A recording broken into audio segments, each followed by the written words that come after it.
बिस्मिल्लाहिर्रहमानिर्रहीम। Dear student, उम्मीद है आप खैरियत से होंगे। अच्छा, जैसे कि आपको याद है, कल हमने जो चैप्टर 2 है उसका जो बहुत ही इंपॉर्टेंट टॉपिक था आयोनाइजेशन एनर्जी, उसके बारे में डिस्कस किया था और लेक्चर अपलोड भी हो गया था। अगर किसी का लेक्चर मिस हो गया तो वो जो है ना, आप 360 से जाके सुन सकते हैं। आज का जो हमारा इस नॉलेज का बिल्कुल लास्ट टॉपिक सिंपल सा टॉपिक है। उसको अगर हम बेसिक चीज़ों को समझें तो हमारे लिए बहुत ही आसान हो जाएगा, जिसका नाम क्या है, फ्री रेडिकल। तो अगर आप इसकी बात करें कि हमारे पास फ्री रेडिकल क्या होता है, सबसे पहले दो तीन चीज़ों के बारे में आपको डिफरेंस का पता होना चाहिए। एक आपके सामने होता है कैटाइंस, जो कि आप ऑलरेडी अपनी प्रीवियस क्लासेस के अंदर पढ़ के आए हैं। एक आपके पास होता है एनाइन, ठीक है, ये भी आप पढ़ के आए हैं। और यहाँ पे हम बात करेंगे फ्री रेडिकल की। तो पहले तो आप मुझे ये बताएं कि कैटाइन क्या होता है। तलहा, आपको पता है कैटाइन के ऊपर चार्ज क्या होता है? पॉजिटिव चार्ज होता है ना जी। और एनाइन के ऊपर चार्ज क्या होता है? नेगेटिव। नेगेटिव। यानी कि ये दो चीजों का तो हमें पता है कि जैसे हमने सोडियम का पढ़ा था, ठीक है। उसके अलावा हमने यहाँ पे Cl- है, या और भी बेशुमार हमने ऐसी एग्जांपल्स की थी। अब आता है कि what is free radical. Free radical क्या है? तो पहले आप इसकी अगर डेफिनेशन देखें कि फ्री रेडिकल क्या है, वो केमिकल स्पीशीज जिसमें one or more unpaired electrons होते हैं। मैं आपके सामने एक सिंपल सी एग्जांपल लिखता हूँ कि सपोज करें ए और ए कोई दो एटम है, like hydrogen hydrogen, chlorine chlorine, कोई भी दो एटम है। यहाँ पे किसी सोर्स सनलाइट या किसी की वजह से ये देखिए इन्होंने इक्वल इलेक्ट्रॉन शेयर किए हुए हैं, जस्ट लाइक दिस। यहाँ पे इलेक्ट्रॉन ऐसे इक्वल जो है वो शेयरिंग है।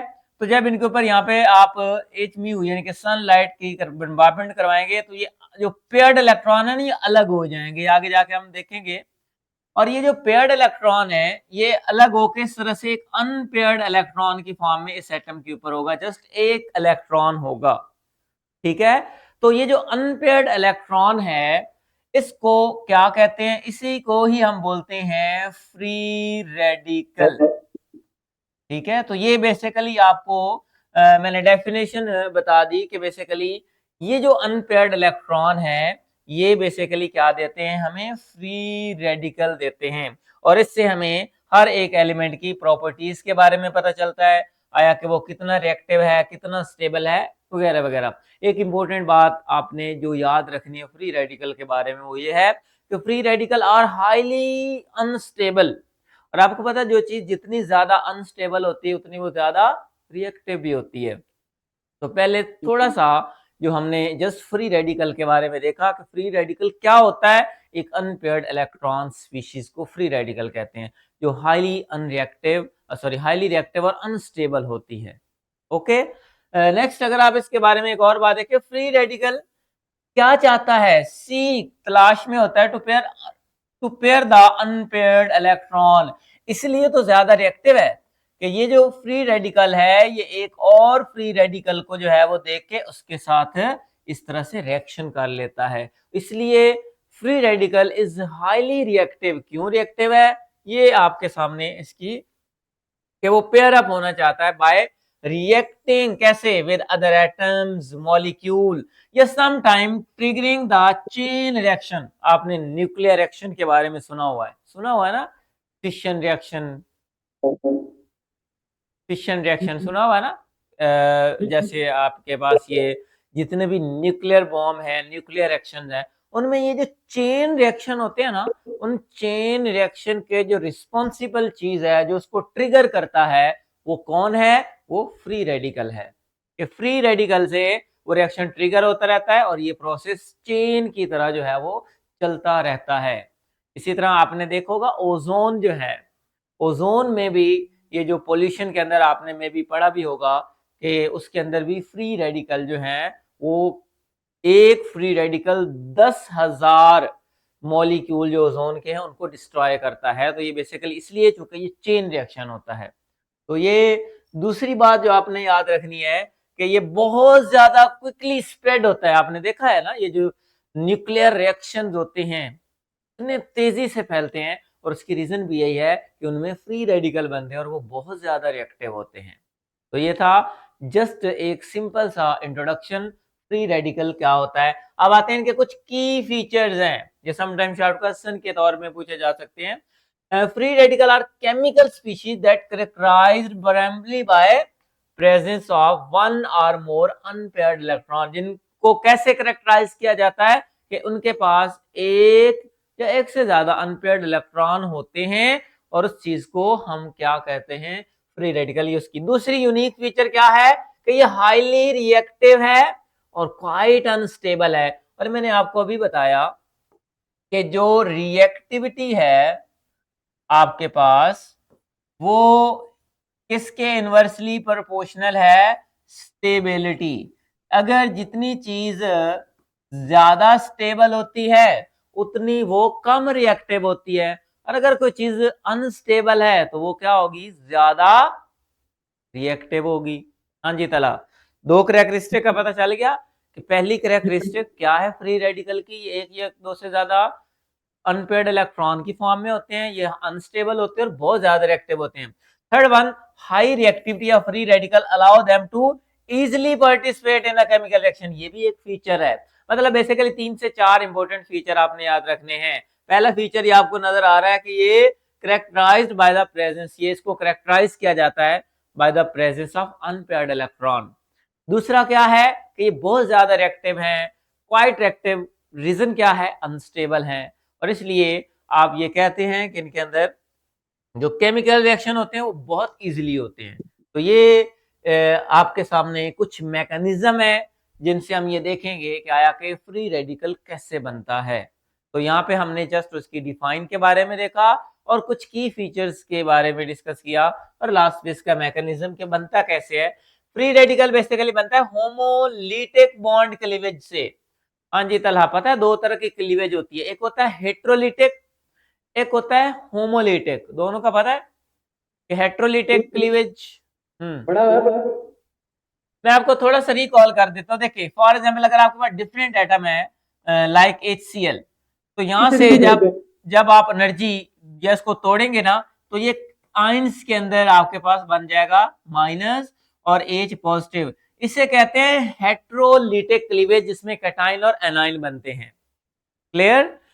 सिमिलरली आपके सामने यहाँ पे सेम टाइप के एटम है, यहाँ से सनलाइट की, और ये आपके सामने इस तरह से दो रेडिकल बन गया, इसको हम क्या बोलते हैं, होमोलिटिक क्लीवेज। तो यहाँ पे देखें bond between two atoms breaks evenly, मतलब equal, and retain one of the previously shared electron. जो उनका प्रीवियस शेयर्ड इलेक्ट्रॉन ये है, हर एक के पास एक एक, ये देखें इलेक्ट्रॉन जो है वो आपको नजर आ रहा होगा कि उसमें मौजूद रहता है। ठीक है, यहाँ से आप देख सकते हैं कि किस तरह से वन बाय वन जो है वो इलेक्ट्रॉन उसमें रहेगा। यहाँ पे ये नजर आ रहा है, ये बी के पास है, ए के और बी के पास, दोनों के पास एक अनपेयर्ड इलेक्ट्रॉन है, और इसी को हम क्या बोलते हैं, फ्री रेडिकल। यहाँ पे कितने फ्री रेडिकल बन रहे हैं, दो फ्री रेडिकल बन रहे हैं। तो ये इसका मैकेनिज्म है। ठीक है, आप इसको 3 स्टेप में, कि इसके मैकेनिज्म में क्या होता है। सबसे पहला स्टेप होता है इनिशिएशन। इनिशिएशन में क्या होता है कि रेडिकल जनरेट किया जाता है। कैसे किया जाता है, हीट करके या लाइट सोर्स से एक रेडिकल जो है वो जनरेट किया जाता है। ये ए बी जो है बेसिकली इनको जस्ट डिफरेंस शो करने के लिए जो है यहाँ पे मेंशन किया गया है। तो आप यहाँ पे देख सकते हैं कि ये दो रेडिकल आपके पास बने, और इस स्टेप को हम कहते हैं इनिशिएशन।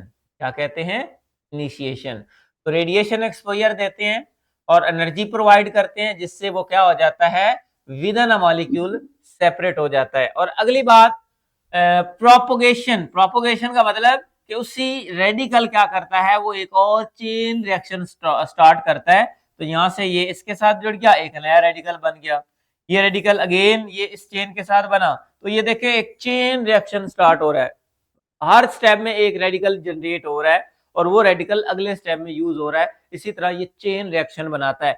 थर्ड स्टेप उसमें क्या होता है, टर्मिनेशन। के अगर आपने रिएक्शन स्टॉप करना है तो आप क्या करेंगे, दो रेडिकल को, कोई भी Fg या AC, कोई भी दो रेडिकल को आपस में यहाँ पे क्या कर दिया जाता है, रिएक्ट करवाया जाता है, और उससे जब प्रोडक्ट बनता है, अब चूंकि यहाँ पे कोई रेडिकल बना ही नहीं है, तो इसलिए ये रिएक्शन क्या हो चुका है, स्टॉप हो चुका है। तो ये बेसिकली आप ऑर्गेनिक में बड़ी डिटेल से पढ़ेंगे फ्री रेडिकल मैकेनिज्म। यहाँ पे हमने जस्ट थोड़ा सा उसका एक ओवरव्यू लिया है कि ये 3 तरह के स्टेप के अंदर इन्वॉल्व होगा, जो कि ऑर्गेनिक के अंदर ये बहुत ज़्यादा इस्तेमाल होता है। जैसे हैलोजिनेशन रिएक्शन जो होते हैं उनके अंदर। ये पहला स्टेप होता है उसको इनिशिएट करना, फिर उसको प्रोपोगेट करना, लेके चलना, और जब तक आप उसको फ्री रेडिकल प्रोवाइड करते रहेंगे रिएक्शन स्टॉप नहीं होगा।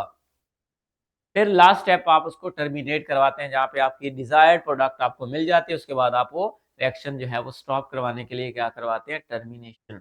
और यहाँ पे एक टर्म है रिडॉक्स रिएक्शन। हाँ जी तलहा, क्या होता है रिडॉक्स रिएक्शन?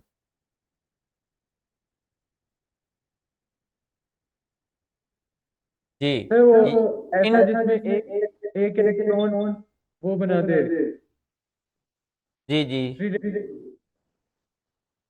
इंटरमीडिएट स्पीशीज यानी कि फ्री रेडिकल आपके पास जनरेट करे, उसको हम सिंपली रिडॉक्स रिएक्शन कहते हैं।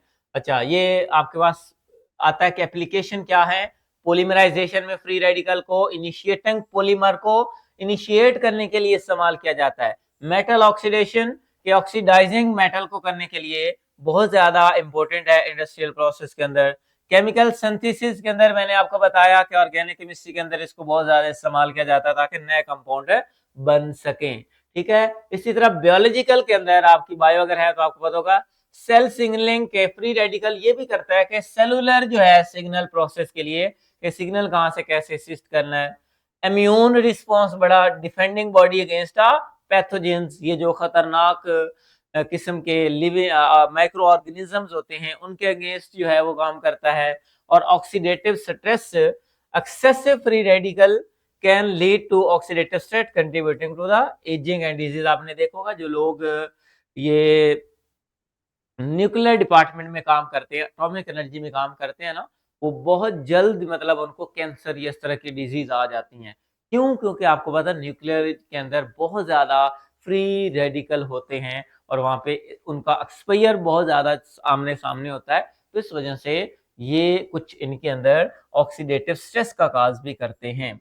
ठीक है, तो उसके बाद है स्टेबलाइजेशन ऑफ फ्री रेडिकल, कि इनकी अनस्टेबिलिटी है, फ्री रेडिकल को स्टेबलाइज किया जाता है कैसे, डीलोकलाइज द अनपेड इलेक्ट्रॉन, कि उनको मूव करवाया जाता है, डीलोकलाइज करवाया जाता है किसी ऐसी जगह पे जहां पे उनको डिजाइन ऐसे किया जाता है ताकि वो कंट्रोल्ड इस्तेमाल हो सके। तो ये एक प्रोसेस है कि हम फ्री रेडिकल को स्टेबलाइज करके इस्तेमाल कर सकते हैं। इंडस्ट्रियल एप्लीकेशन जो है पॉलीमर आपको और बाकी जो साइंटिफिक फील्ड हैं उनके अंदर इसको बहुत ज़्यादा इस्तेमाल किया जाता है। तो ये एप्लीकेशन 4-5 याद करनी है। मतलब आज के इस लेक्चर में आपने फ्री रेडिकल की डेफिनेशन, उसके की फीचर्स और साथ में आपने उसका मैकेनिज्म करके और एंड पे आपने बताना है कि इसकी कहाँ पे इसके इस्तेमाल हो सकते हैं, इंडस्ट्री के अंदर कैसे इस्तेमाल होते हैं। ठीक है, स्टेबलाइजेशन कैसे की जाती है, ऑक्सीडेटिव स्ट्रेस में कैसे इनके बायोलॉजिकल सिस्टम के अंदर क्या है। ओके, तो ये फ्री रेडिकल के बारे में था। यहाँ तक अगर आपका कोई क्वेश्चन है तो वो कर लें। उसके बाद आपका जो होमवर्क है, आपने ये टेस्ट योर सेल्फ, जितना जो नॉलेज हमने री पढ़ा है आपने वो बुक से एक दफा रीड आउट करना है और इन टेस्ट योर सेल्फ को खुद से आंसर जो है वो देने की कोशिश करनी है। हाँ जी तलहा, यहाँ तक कोई क्वेश्चन है? नहीं सर।